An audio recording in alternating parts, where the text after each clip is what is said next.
اللهم صل على محمد وآل محمد. بسم الله الرحمن الرحيم به نستعين إنه خير ناصر ومعين، والصلاة والسلام على نبينا وحبيبنا وحبيب إله العالمين أبي القاسم المصطفى محمد. اللهم صلى الله عليه وآله الطيبين الطاهرين المعصومين، لا سيما بقية الله في الأرضين، روحي وارواح العالمين لتراب مقدمه الفداء. رب اشرح لي صدري ويسر لي أمري واحلل عقدة من لساني يفقه قولي، واغفر ذنوبنا كلها بحرمة محمد وآل محمد. اللهم صل على محمد وآل محمد. قال الله تعالى في كتاب الكريم: أعوذ بالله من الشيطان الرجيم، وما خلقت الجن والإنس إلا ليعبدون. صدق الله العلي العظيم. صلوات. اللهم صل على محمد وآل محمد. Salam alaikum wa rahmatullah, my brothers and sisters. Donc, on continue avec le même sujet que on parlait depuis il y a 4 jours à propos des divisions de l'état d'esprit d'un humain par rapport à la notion de Ahl Bayt, qu'on comprend des narrations que on a regardé. Une narration de Abu Abdullah al-Hussein alayhi salam, un autre de Imam Sajjad alayhi salam et un peu plus long de Imam Sadiq alayhi salam. Et on a dit que les Aïmmet al-Adhar, les imams, ils divisent les humains par rapport à leur relation avec Dieu, parce que l'essence de l'humain, comme le verset du Coran, il nous rappelle que l'essence de notre création est fondée et basée sur adoration de Dieu. Et si on veut catégoriser l'esprit, si on veut catégoriser les états d'esprit et psychologiques de notre l'humain en général, il faut considérer ces relations, cette énorme, importante essence d'existence de création de humaine. Et on a dit que oui, dans les sciences aujourd'hui, en divisant les gens par les couleurs, ils ne considèrent pas ça. Même dans d'autres études qu'ils font, ils ne considèrent pas la relation humaine par rapport à son Dieu. Et une des défauts, le plus grand défaut de les études qu'on fait, qu'il appelle les études séculaires, si on dit en anglais, c'est le scholar.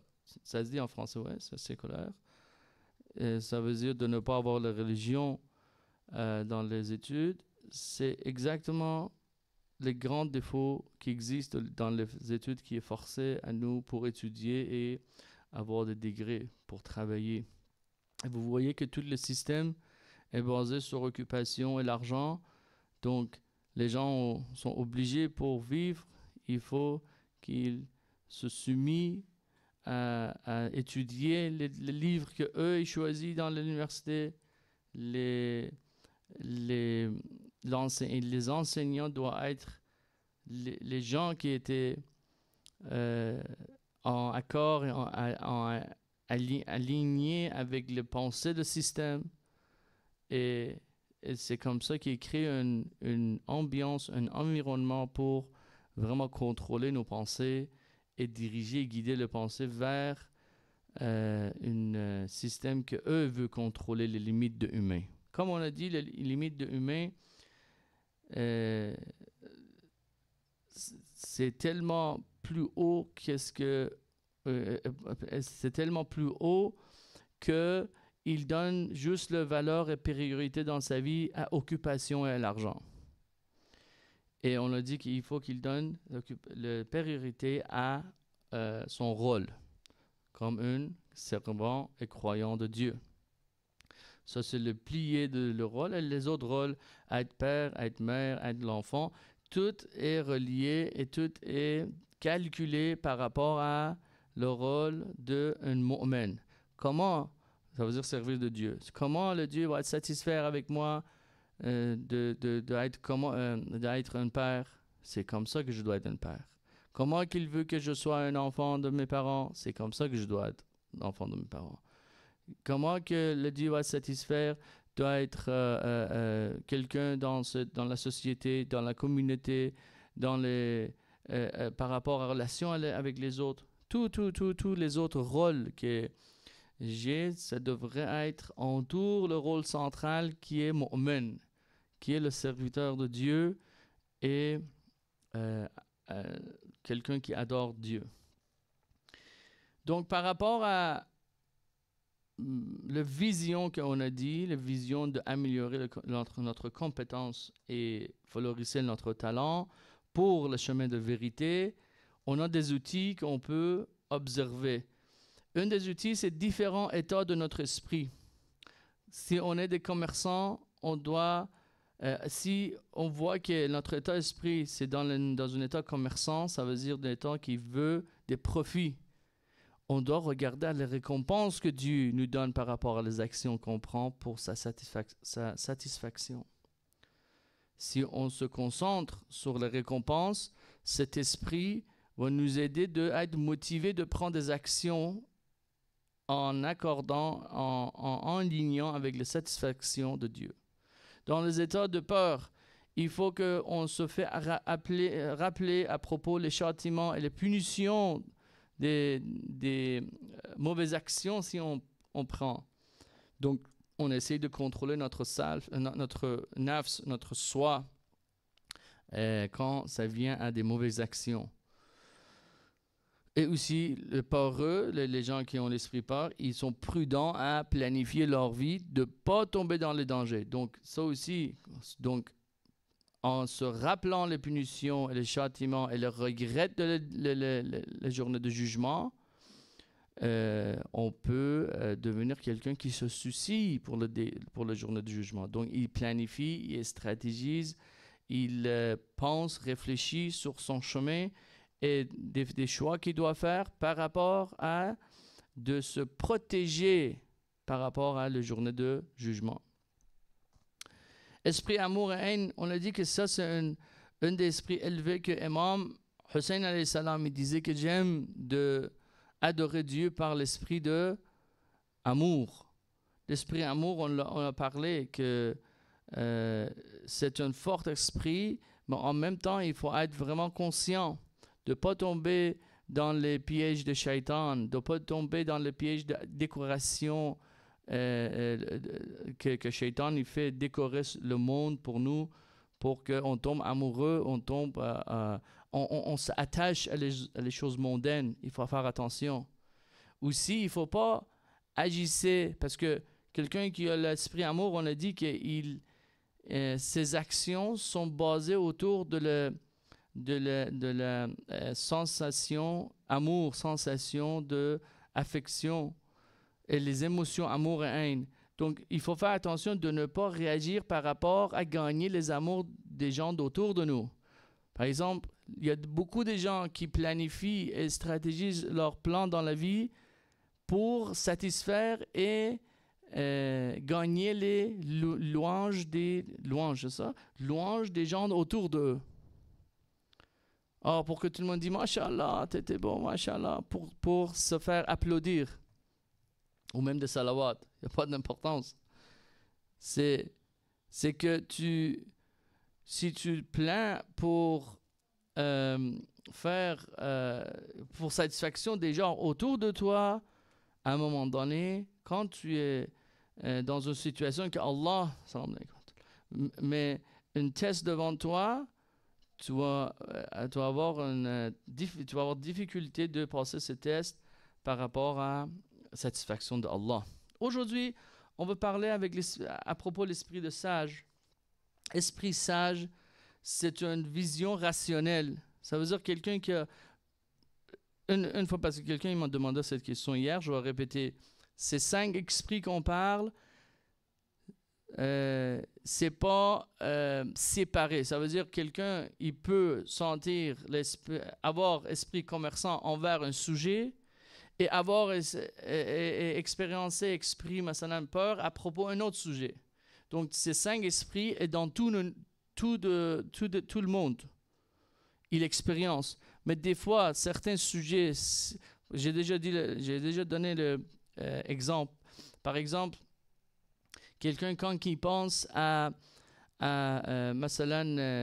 son succès dans les études, il a l'esprit peur. Ça veut dire qu'il a tout le temps peur, il est en train de planifier pour étudier son examen, pour ne pas avoir une marque plus bas dans les examens. Il a peur de se faire rejeter par l'école ou par l'université ou par son professeur. Il a l'esprit peur à propos du sujet de ses études. Mais quand il vient à propos, le sujet de la famille, il a l'esprit amour. Il est attaché, il a l'esprit amour. Et quand il vient un autre, avec les gens dans la société, il a l'esprit commerçant. C'est qui me faire, avec qui que je dois, socialiser pour qu'il me retourne de profit. De qui je dois répondre au téléphone qui a des bénéfices pour moi. Donc, ça peut être de différents sujets avec différents esprits et différents moments avec différents esprits. Mais qu'est-ce qu'on veut dire? Il faut utiliser ces 5 esprits pour faire guider nous, pour nous guider vers Allah subhanahu wa ta'ala, pour nous motiver d'agir et prendre des actions par rapport à satisfaction de notre Seigneur. Et aussi, quand on connaît l'esprit, on peut guider les autres gens. Par exemple, on est en train de parler avec quelqu'un, il est dans un état commerçant, il est dans un état peur, il est dans un état d'amour, haine. Si on analyse son état d'esprit, on peut savoir à quel point ou à quelle direction on peut rentrer dans un dialogue, une conversation avec cette personne pour lui guider, pour lui ou elle, pour lui ou la guider vers Allah subhanahu wa ta'ala, vers Ahl Bayt alayhi salam. De savoir cette notion, ça peut être vraiment un important outil pour nous aider d'accomplir notre rôle comme un mu'min, comme un croyant. Ça veut dire croyant, c'est qui? Déjà expliqué. Pas seulement il pense à développer développer ses compétences, mais aussi il pense à donner l'opportunité et créer des opportunités pour les autres autour de lui pour développer leurs compétences et leurs talents.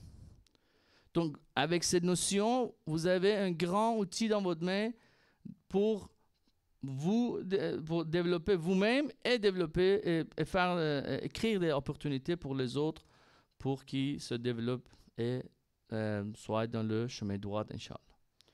Salli ala Muhammad wa ala Muhammad.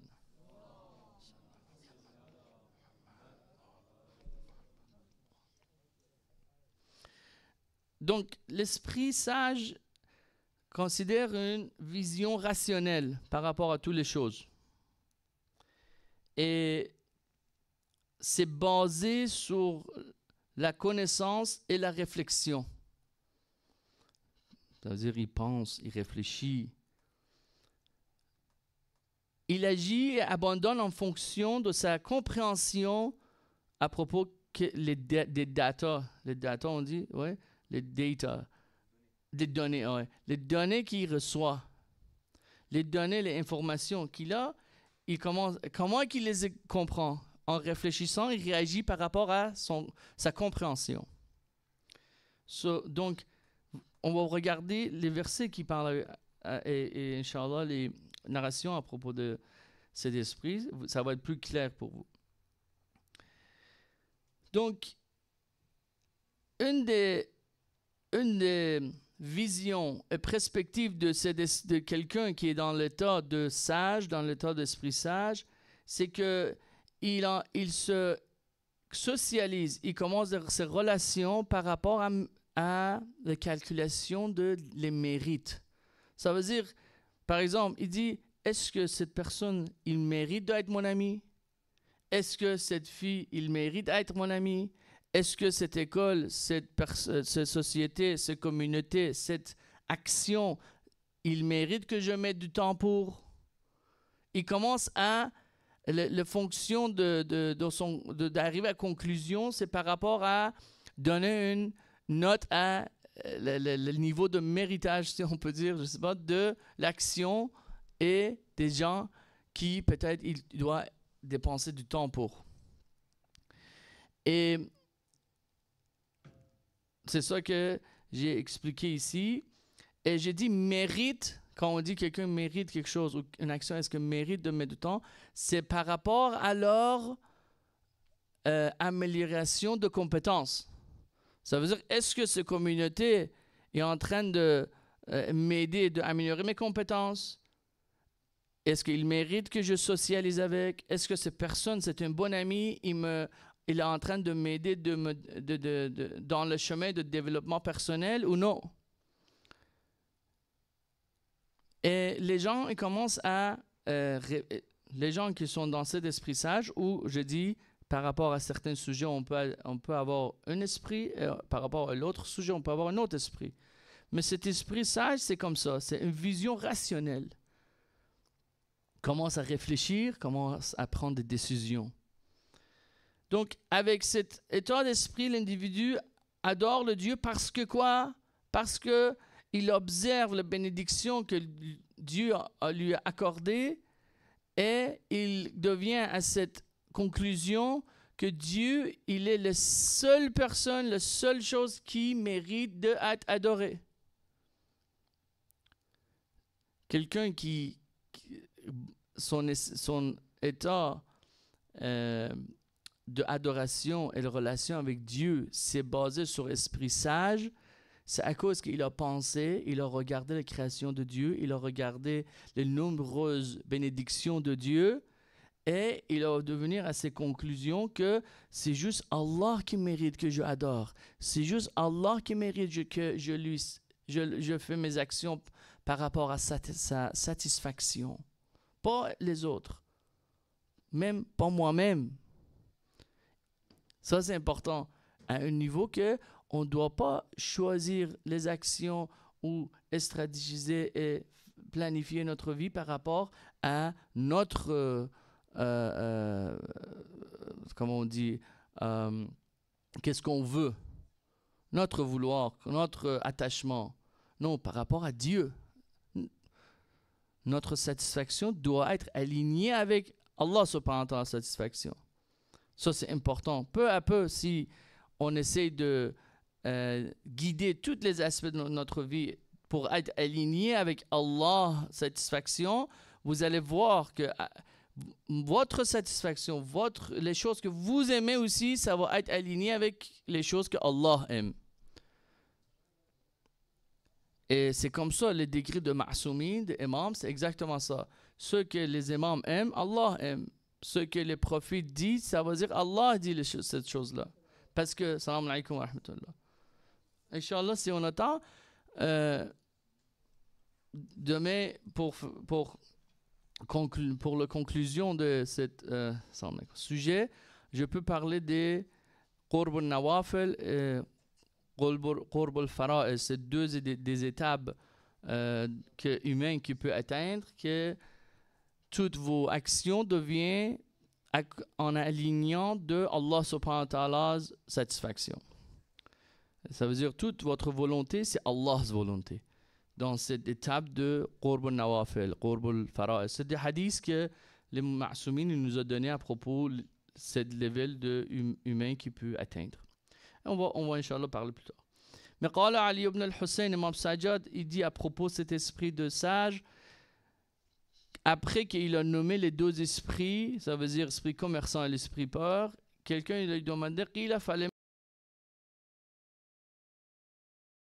Il dit قال لما هو أهله بأياديه علي وإنعامه. Il répond, Allah subhanahu wa ta'ala, il mérite, il est digne d'adoration en raison des bienfaits, ça veut dire des bénédictions et des faveurs qu'il m'a accordées.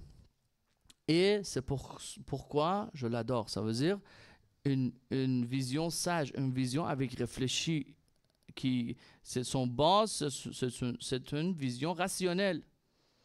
Il réfléchit en regardant les bénédictions de Dieu, il voit que non, il n'y a rien d'autre que vaut et il a le mérite d'être adoré sauf Allah subhanahu wa ta'ala. Donc, une des choses on a déjà parlé un peu à propos de ce sujet, c'est le sujet de la mort. Que sujet de la mort, il n'y a pas aucun livre d'université que dans la science humaine, science de médecine, le côté médecine, oui, il parle biologiquement à propos de la mort et tout, mais je veux dire, dans la science humaine, vous allez voir que les universités ne parlent pas de mort dans leurs livres. On a dit, cet grand sujet, cet important sujet, que ça peut nous réveiller, c'est la vie et la mort, et ça nous fait penser à c'est qui mérite d'être adoré. Et dans le Coran, on a ce verset. Tu peux donner le microphone à quelqu'un qui peut lire? Si un de mes amis peut lire. Mon frère Shahin, est-ce que tu peux lire la translation? Je vais lire le côté arabique en premier. أعوذ بالله من الشيطان الرجيم أو كالذي مر على قرية وهي خاوية على عروشها قال أن يحيي هذه الله بعد موتها فأماته الله 100 عام ثم بعث قال كم لبثت قال لبثت يوما أو بعض يوم قال بل لبثت 100 عام فانظر إلى طعامك وشرابك لم يتسنه وانظر إلى حمارك ولنجعلك آية للناس وانظر إلى العظام كيف ننشزها ثم نكسوها لحما فلما تبين له قال أعلم أن الله على كل شيء قدير. صلوات اللهم صل على محمد وآل محمد. Allez-y. Ou comme celui qui passait par un village désert et dévasté, comment Allah va-t-il redonner la vie à celui-ci après sa mort, dit-il. Allah donc le fit mourir et le garda ainsi pendant 100 ans. Puis il le ressuscita en disant « Combien de temps as-tu demeuré ainsi ?»« Je suis resté 1 jour, dit l'autre, ou une partie d'une journée. »« Non, dit Allah, tu es resté 100 ans. Regarde donc ta nourriture et ta boisson. Rien ne s'est gâté, mais regarde ton âne. Et pour faire de toi un signe pour les gens, et regarde ces ossements, comment nous les assemblons et les revêtons de chair. Et devant l'évidence, il dit, je sais qu'Allah est omnipotent. Ahsan, salawat. Allahumma salli ala Muhammad wa ali Muhammad. Donc vous voyez, Allah subhanahu wa ta'ala, ça c'est un prophète Uzair. Allah subhanahu wa ta'ala lui fait une bénédiction et lui guide pour penser à propos de la vie et la mort et regarder Allah subhanahu wa ta'ala pouvoir, regarder la création et bénédiction de Allah et commencer à penser et il arrive à la conclusion que il n'y a rien d'autre que Allah subhanahu wa ta'ala qui connaît tout et il est tout puissant, le majestueux. Donc c'est lui que je vais adorer. En pensant, en réfléchissant à propos de la vie et la mort. Et ça, c'est un sujet vraiment important, un sujet que les humains, dans tout le long de l'histoire de l'humanité, ils voient leurs parents mourir, ils voient leurs voisins, leurs membres de société, communauté mourir, et c'est quelque chose que tu ne peux pas oublier. Mais aujourd'hui, alors, je ne vais pas dire les hôpitaux, c'est pas une bonne place, non.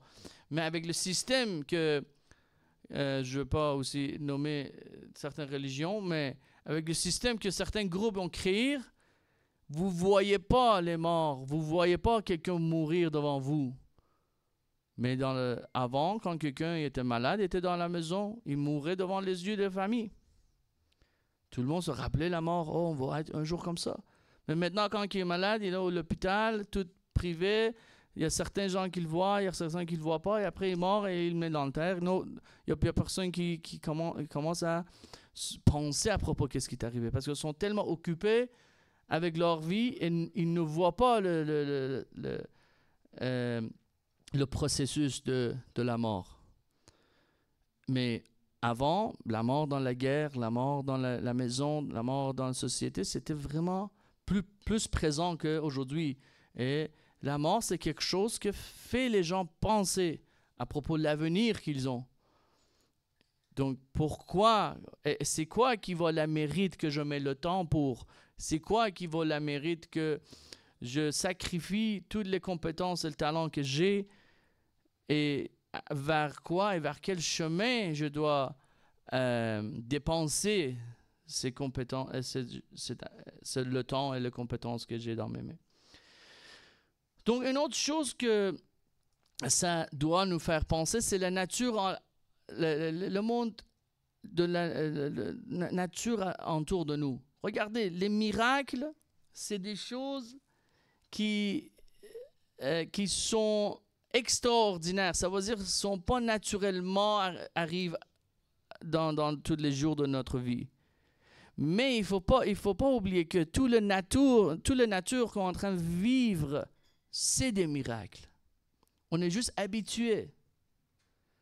Mais Allah subhanahu wa ta'ala, dans le Coran, plusieurs fois, j'ai juste amené un verset, mais plusieurs fois, veut que nous pensons à propos de la nature qu'on vit dedans et comprendre que c'est un miracle.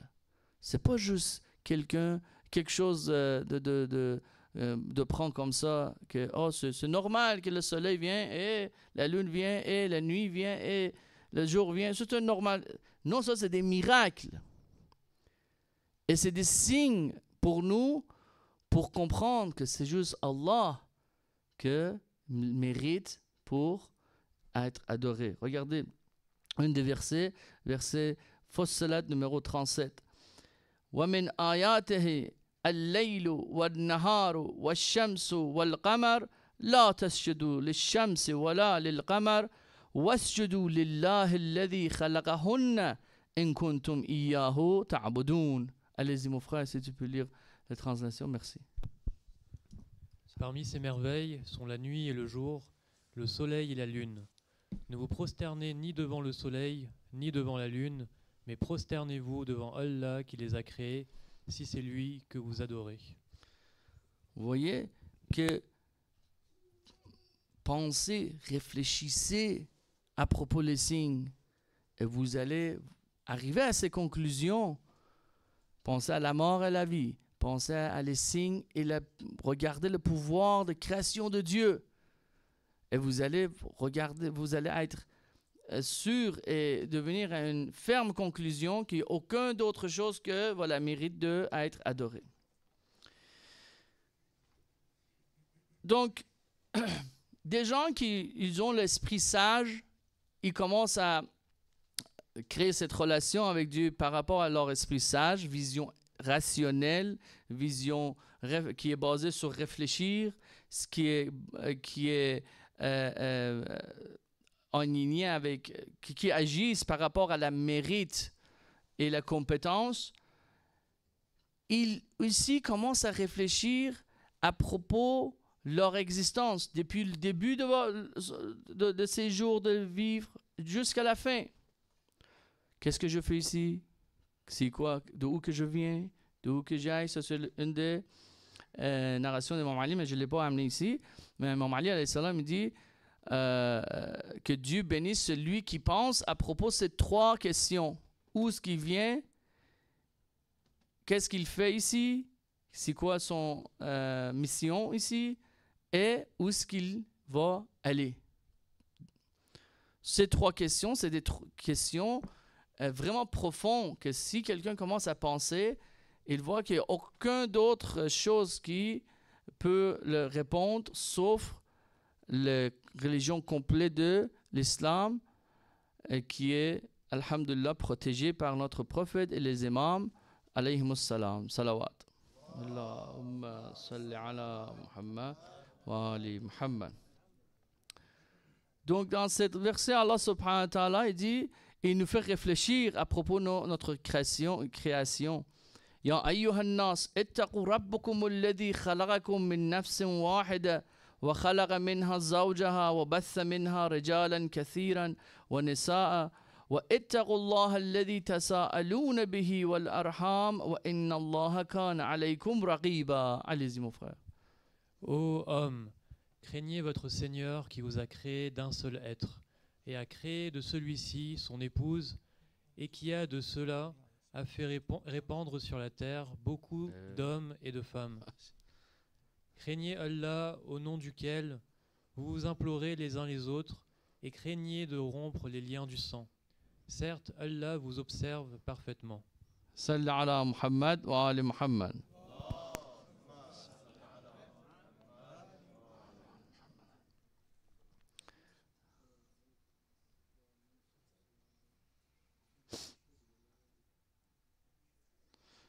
Est-ce que vous pouvez checker شما میتونید نگاه کنید دارید همینه خب بعد چیکار کنم OK donc j'ai pas vraiment faire attention à ça mais apparemment cette verset qu'on a lu il y avait une sajdé donc je demande à tout le monde de faire sajdé et t'as pas besoin de bon tu peux prendre le mort mais c'est correct de pas de mort c'est correct. Sans le torba, c'est correct aussi. Et je vais répéter, vous pouvez dire n'importe quoi, vous pouvez dire celle-là aussi. La ilaha illallah haqqan haqqa. La ilaha illallah imanan wa tasdiqa. La ilaha illallah ubudiyatan wa riqqa. Sajadtu laka ya Allah ubudiyatan wa riqqa. Salli ala Muhammad wa ali Muhammad.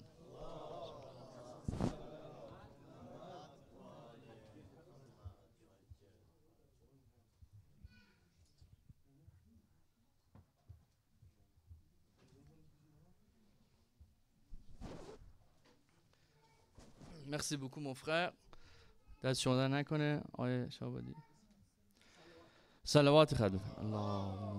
salli ala Muhammad wa ali Muhammad wa ajil. OK, donc dans le 7 versets qu'on a lu, donc vous voyez qu'Allah subhanahu wa ta'ala, il y a d'autres versets qui parlent des développements de l'humain dans le pendant avant de sa naissance, comment que dans la noirceur de la ventre de sa mère, comment que les étapes de construire son corps arrivent, c'est quoi les étapes, le processus. Il y a des versets à propos de ça. Et vous voyez, ces genres de versets, il veut quoi? Il veut que vous pensiez à propos la méritation, le pouvoir d'Allah, la méritation que Allah subhanahu wa ta'ala il doit être adoré. Pas quelque chose d'autre. Ça, c'est important. OK, donc, des fois, en pensant, en réfléchissant à propos d'un sujet, bien sûr, on arrive à des doutes. On a des doutes. On a pensé à quelques questions et on arrive à un doute. Est-ce que Allah subhanahu wa ta'ala vaut la mérite? Est-ce que je dois aller dans ce chemin? C'est quoi vraiment le vrai chemin? Et Allah subhanahu wa ta'ala aussi, il y a beaucoup de versets qui essayent de effacer ce doute et vous aider à être ferme dans votre chemin de la vérité. Il vous donne des matériels de réfléchir dessus. A'udhu billahi minash shaitanir rajim. قل يا أيها الناس إن كنتم في شك من ديني فلا أعبد الذين تعبدون من دون الله ولكن أعبد الله الذي يتوفاكم وأمرت أن أكون من المؤمنين. صلى على محمد وعلى محمد. وأمرت. Est-ce que tu peux lire le traduction?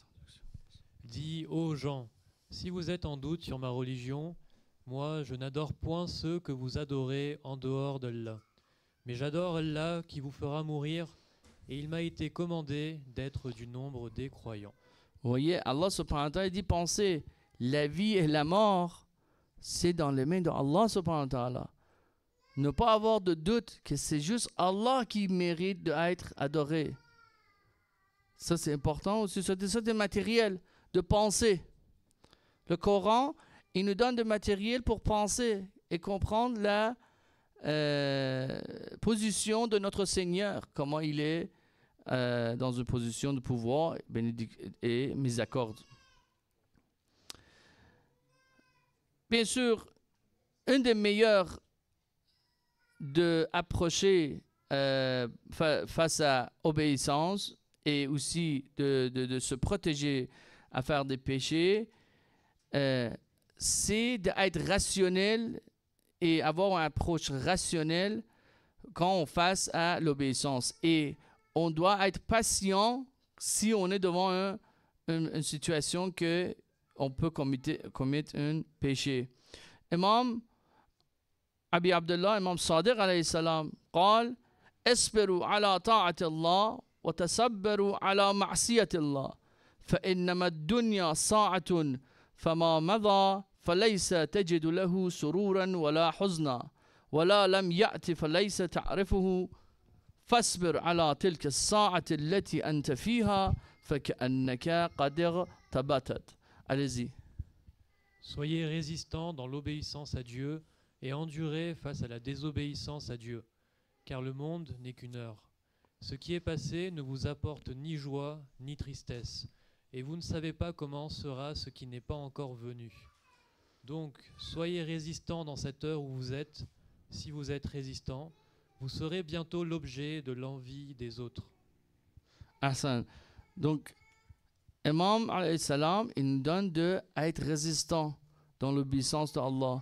Et quand on face à une opportunité que le soir ou le shaitan nous pousse de commettre des péchés, il faut endurer, il faut contrôler, il faut nous garder et penser et réfléchir et commencer à d'utiliser notre esprit sage qu'on est en train de parler, de savoir est-ce qu'il mérite que je fasse cette ma'asiya, ce péché devant Allah subhanahu wa ta'ala ou non.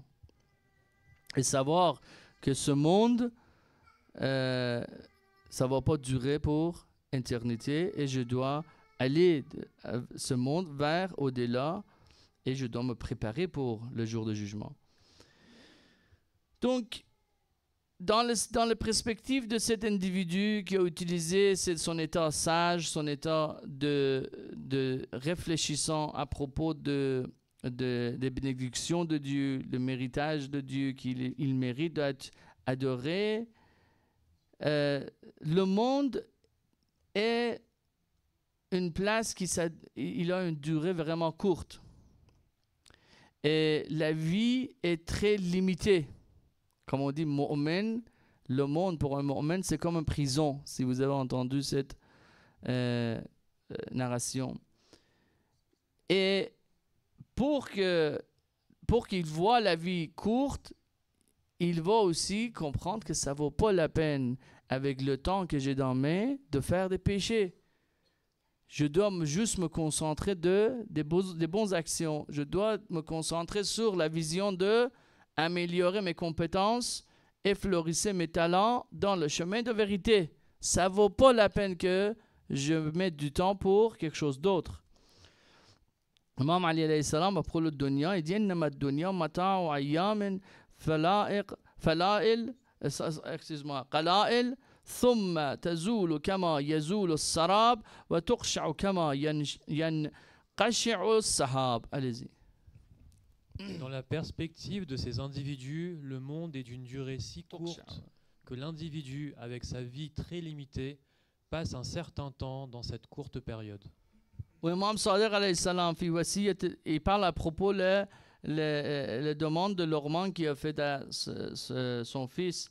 Il dit A'lam anna ad-dunya qalilun wa umraka minha qalil wa min qalilin wa yaqirru min al-qalil qalilun. Allez-y. dans la demande de Luqman à son fils, « Mon fils, sache que le monde est court et que ta vie y est peu. Ta vie y est peu de ce peu, et de ce peu, peu restera. » Ahsan. Ça veut dire le monde est court. Mais toi, ta vie aussi dans ce monde est courte. Qu'est-ce que ça va rester de ces courtes? C'est vraiment peu. Fais attention de ne pas perdre ça. Le monde passe vite. Vous avez une petite période de vivre dans ce monde. Dans cette période que vous vivez, ça va vous rester un peu.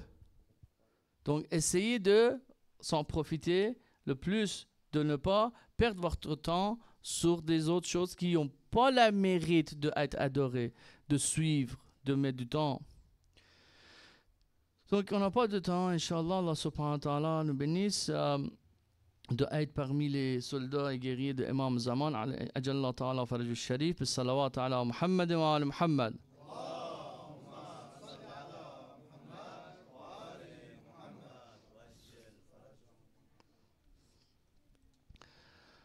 أجرك الله يا بقية الله في مصيبة جدك الحسين.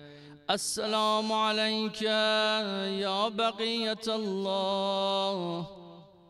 السلام عليك يا صاحب الزمان. أجرك الله في مصيبة جدك الحسين. Mais ce soir, il y a des narrations qui rapportent le martyrdom de Imam Zayn al-Abidin. On donne un court salam aussi à Imam Zayn al-Abidin. Assalamu alayka ya Zayn al-Abidin. Assalamu alayka ya Zayn al-Mutahajjidin. السلام عليك يا إمام المتقين. السلام عليك يا ولي المسلمين. السلام عليك يا قرة عين الناظرين العارفين. السلام عليك يا وسي الوسيين. Il y a aussi une petite cour de salawat qui est spécialement pour Imam Zayn al-Abidin. Si vous pouvez juste répéter après moi. Et moi je donne à mon frère, Inch'Allah, on se profite. Allahumma salli ala Ali ibn al-Husayn Sayyid al-Abidin الذي استخلصته لنفسك وجعلت منه أئمة الهدى الذين يهدون بالحق وبه يعدلون. اخترته لنفسك وطهرته من الرجس واصطفيته وجعلته هاديا مهديا. اللهم فصل عليه أفضل ما صليت على أحد من ذرية أنبيائك حتى يبلغ به ما تقر بعينه في الدنيا والآخرة إنك عزيز حكيم. صلوات.